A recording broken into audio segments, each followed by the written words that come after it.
Hi everybody, we're here for a fun little video that I put together from some footage that I had just sitting around. I've been spending a lot of time in my journal this since the middle of March, and I wanted to pull out some different items that I haven't played with in a while, like these Jane Davenport smooth markers, my colored pencils, some Tim Holtz letters and words, and I wanted to do some fun play in my journal maybe, and let's see what we find. Some watercolor paper that I did some stuff with markers. Now what I'm going to show you right now is something that I've worked on, I think, a year and a half ago. It is a Peaky Dory Design monthly calendar.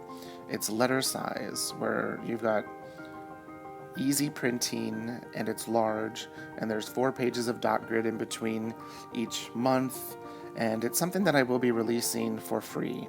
I'll do a separate video on that, but right now I have some printables that I had gotten from previous years, with James Burke, and there's a couple in there from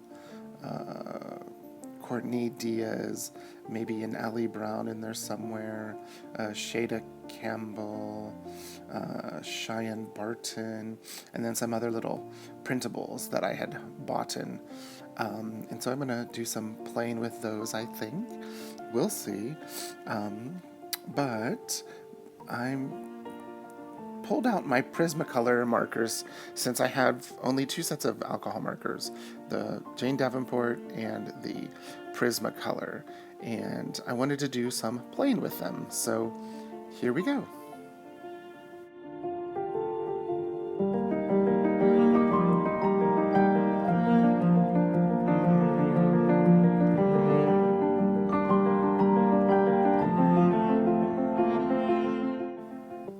These Prismacolor markers I've bought online probably 5 or 6 years ago, and they're wonderful markers.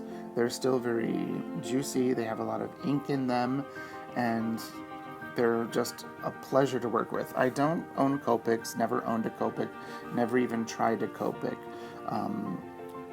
I've heard they're wonderful, but I really love these Prismacolors, and you can see they work and lay down beautifully.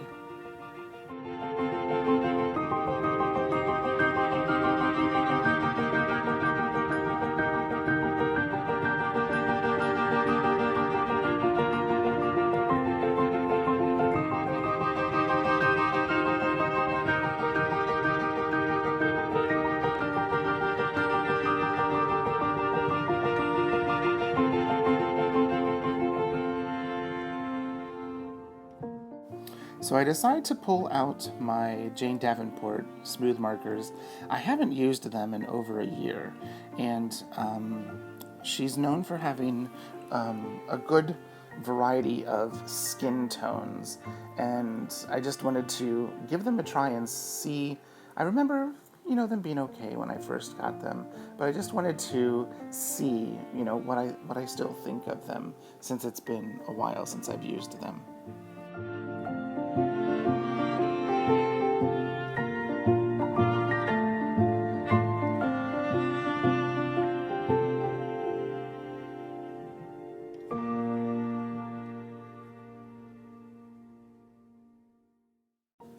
Okay, here comes the Jane Davenport markers.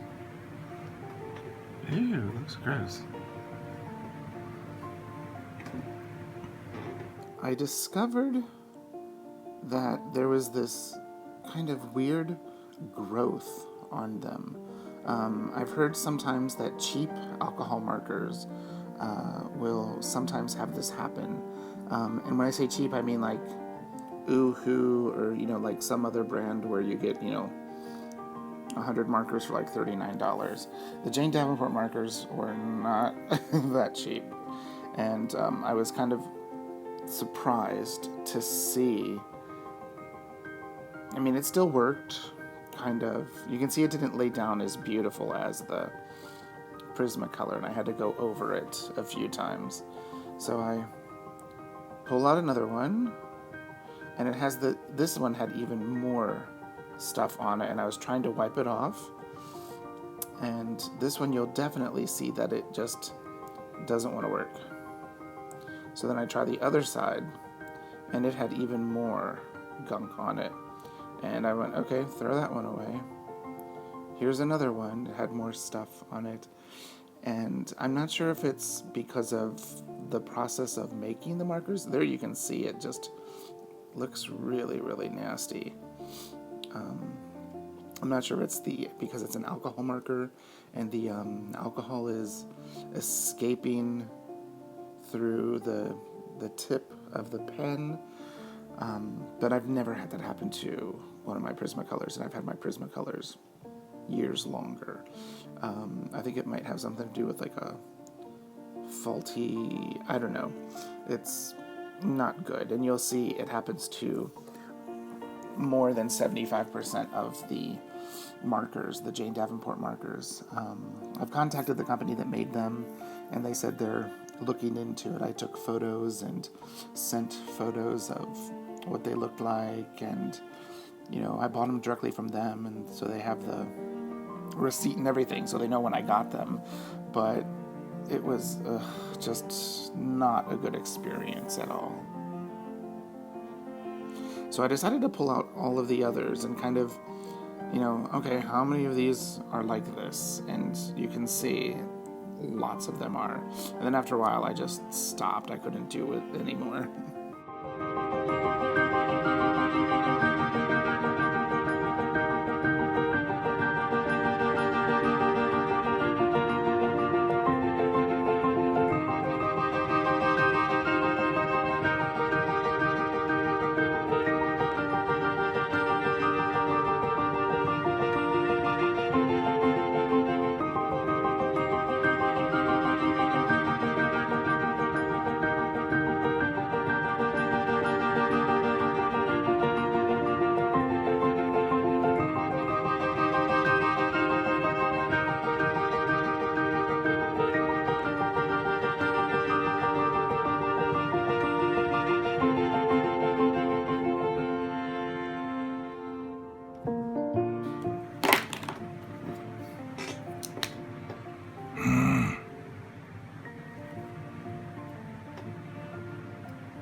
So I kept working on this project. It was an old James Burke coloring sheet from his very first summer of Patreon. So 3 years ago now. And I wanted to use a lot of the different skin tone colors that I had in the Jane Davenport and in my Prismacolors. But with 75% of the Jane Davenport ones not working, I was getting frustrated with that fact, and I still haven't finished this project. I might reprint it on some mixed media paper or watercolor paper, and use my watercolors and some colored pencils or pastels or something, and see if I can get some better results, because the Jane Davenport markers just really.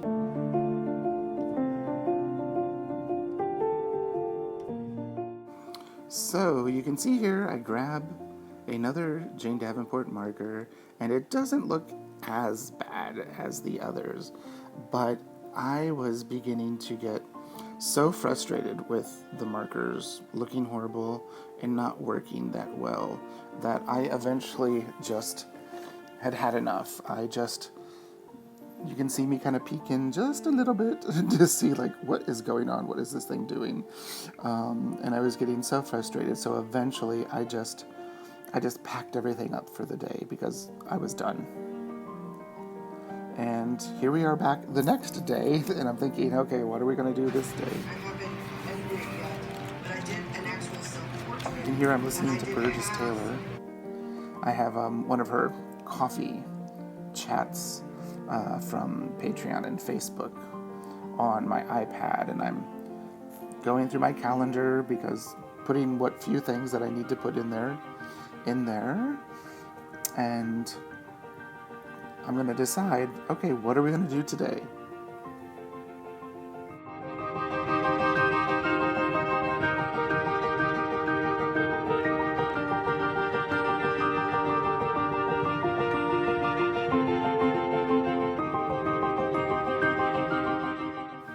I saw I had only 4 more pages left in my notes insert in my planner, so I decided to pull out a bunch of my different inserts that I have made and see if I can find something appropriate for it. Whenever I start to get low on inserts in my journal and in my planner, I decide to make multiples of them, and so that way when I'm making an insert, I'm making more than one. So I have a few ready to go. So when I get out my cutting tools and all of that, I'm not doing it just for one insert. I'm doing it for multiple inserts to really use my time better. But you can also see in this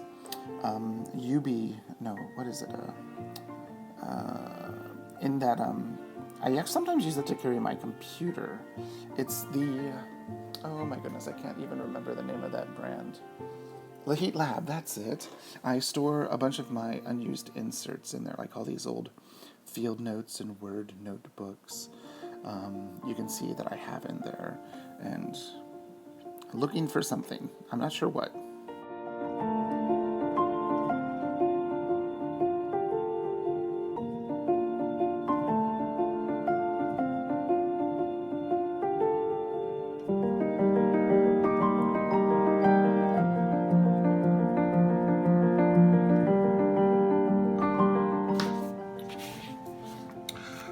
Something I wanted to share. These are 2 inserts that I have from the beginning of the time I started using DIY fish inserts.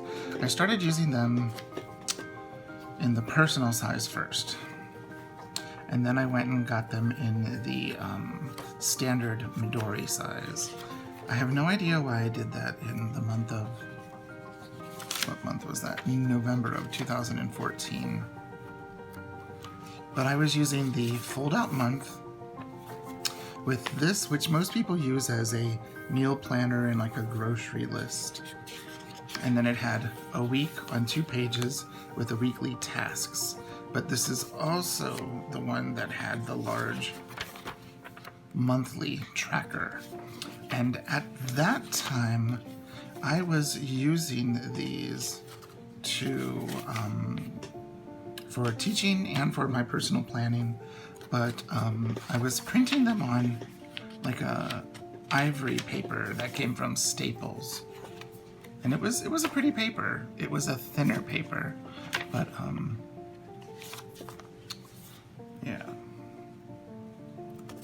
So there was November, and then here was December. And see, I never used the tracker, the monthly tracker. I've never used that. So after a while, I stopped printing that tracker. But I would use the monthly. I use the weekly. I'd use the weekly tracker for keeping track of bills and things like that. Just all of that fun stuff. So I just thought that'd be interesting to see. I came across these. My 2014 November and December inserts from DIY Fish. I'm just looking for an insert for my traveler's notebook. Oh my goodness. Let me pull that out. This was my first grade photo. Look at that ornery little guy. Yeah, first grade, 1979. I think this was right before we moved to Chicago. So, there's that. Okay, now to find some inserts and to turn the fan on because it's really hot outside.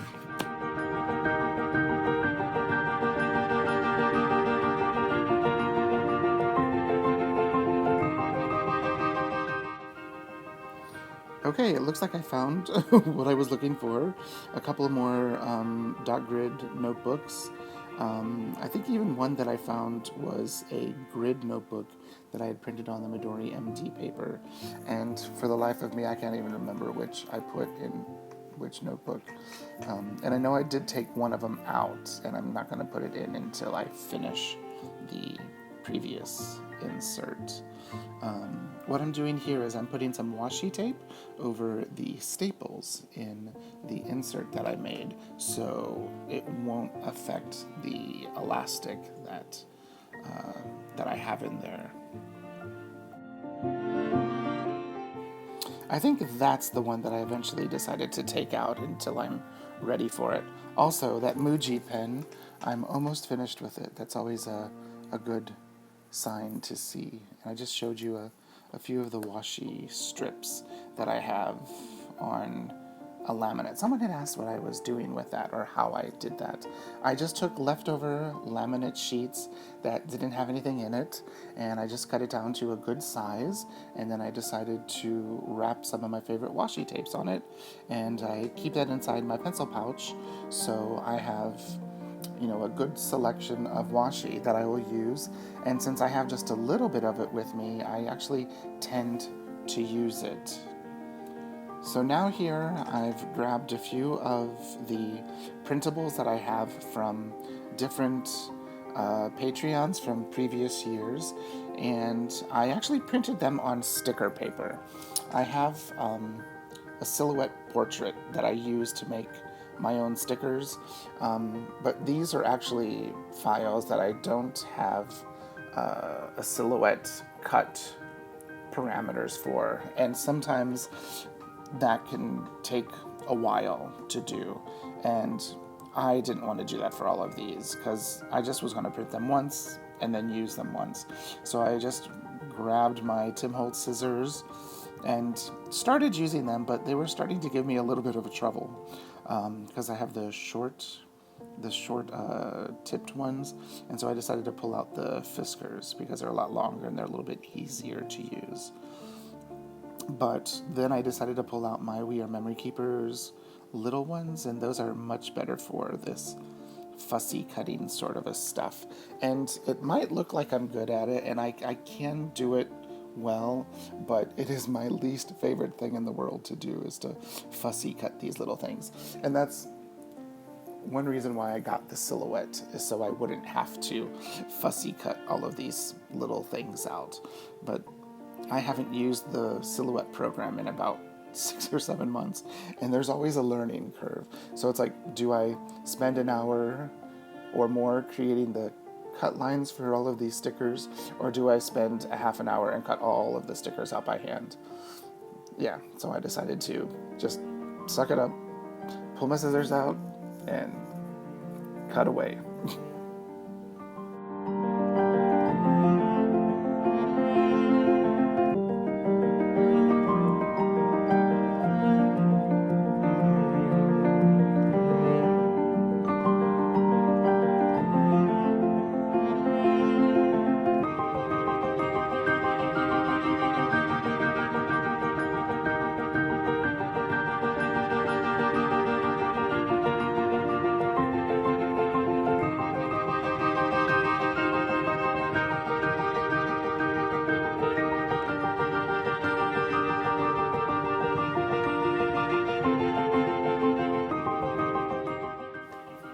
So, I've been thinking a lot about YouTube and planning, and one thing that this, time of COVID and everything has really got me thinking about is minimalism. Normally what I would have done is I would have just bought stickers or washi tape or some new supplies. What I did was as I've been paring down things that I physically own, I have a huge number of traveler's notebooks that I'm wanting to release from my possessions. And I haven't really figured out how to do that, if I should, just list them individually on the buy-sell trade groups or on Instagram or film a video here. I want to talk to Robin at Talks from the Heart to see how she did when she listed a video to sell them. Maybe even Sylvia, because I know they both have done that. So you can see I cut all those things out, all the pieces, and then some. And now I'm going to play around with them. But I've been reading a lot and listening to a lot of podcasts by the minimalists, reading about minimalism, reading about essentialism. I haven't reread, but I re-listened to the Audible version of the Marie Kondo book. And it's interesting. I've come away with, lots of tools to help me overcome this passion, this craft that we have, planning and art. There's always the buy this, buy that, buy this, buy that. I mean, we live in the United States in a capitalist society, and it's consumerism is the only thing that keeps capitalism going. I saw a quote the other day that I thought was very interesting, and it says, "Capitalism is designed to keep us distracted." And it is. I mean, there's so many things going on in the world, not just in the United States, but in the world right now that are just horrifying to see how we're treating the environment, how we're treating other people, how we actually have enough supplies and resources on the planet, so no one goes to bed hungry, no one has to sleep outside unless they want to.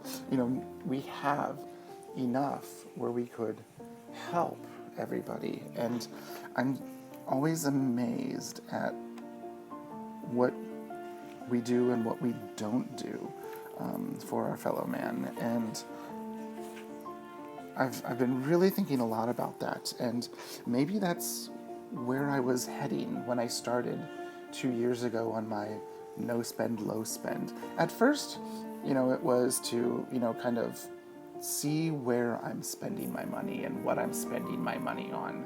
Do I want to be spending my money on that? And the first thing was just, how much am I spending? We got our credit cards and those bills paid off. The only thing we didn't were our college loans. And I mean, I have multiple graduate degrees, and the husband has a couple of degrees and some other studies. So it's, our college loans are a lot, so we're going to be paying those forever, it feels like. But maybe that's where the path that I was trying to find was maybe not minimalism, but a sort of a mindful spending, a mindful way of using my resources, our resources. But this new thought has really made me think carefully about what I do bring into our home, into our environment. And I have lots of art supplies that are being donated to the temple and to some schools, because they're just things that I'm not going to use. Now, the Jane Davenport markers, those are going to get trashed. We all know that. Just they don't work. And then they're an alcohol marker, so I don't know if there's a particular way that I have to dispose of those because of the chemicals contained in them. I wouldn't want to put those in the regular trash because, who knows what that would do. I know there's probably worse things that people put in the trash, but I don't want to add to that myself. So here you can see I've put down a bunch of stickers on the cover and washi tape, and I had a little fuss with the washi tape. That was washi tape by Job here on YouTube, Job's Journal. It's that craft paper one that he designed that is really cool. And then I used a James Burke printable, and these stickers that I'm using right now, along with some of the flowers on the front, are from Cheyenne Barton. And on her Patreon, you can join for as little as $2, and you get a printable, and you get like a vlog video a month. And I did her Patreon for a couple of months. This was years ago, and she does some really cute drawings. Now I'm gonna set up some pages for some journaling, and I still haven't used those pages yet for journaling because I've been trying to get the house straightened up and cleaned up, and it's amazing going through traveler's notebooks, like hundreds of traveler's notebooks. It can be a very tiring thing. That's one of my favorite MT washies. It's this olive green with these white little, I guess you'd call them sakura flower leaves, or petals. They're white, but that comes in like that green and a pink and a couple of other colors, and it came in a set. And that was actually the first washi tape I ever bought from MT, was that olive stuff. And I, of course, have replaced it since then. But I just thought those pages looked really cute. So now we're going to do a quick little look through the stickers that I had cut out and placed in my journal. Here I'm coming to some James Burke washi that I decided to color with my colored pencils. I thought it was cute. And then we're going to come to a page where I have a quote. And I love this quote. It says, "Whatever you want, you can have, period. Manifest that shit." I love that. Perfect quote. So I've finished my play, and we're going to put it back into my notebook. And I just want to say, thank you for sticking around and for watching. And like always, if you have any questions, leave them down below.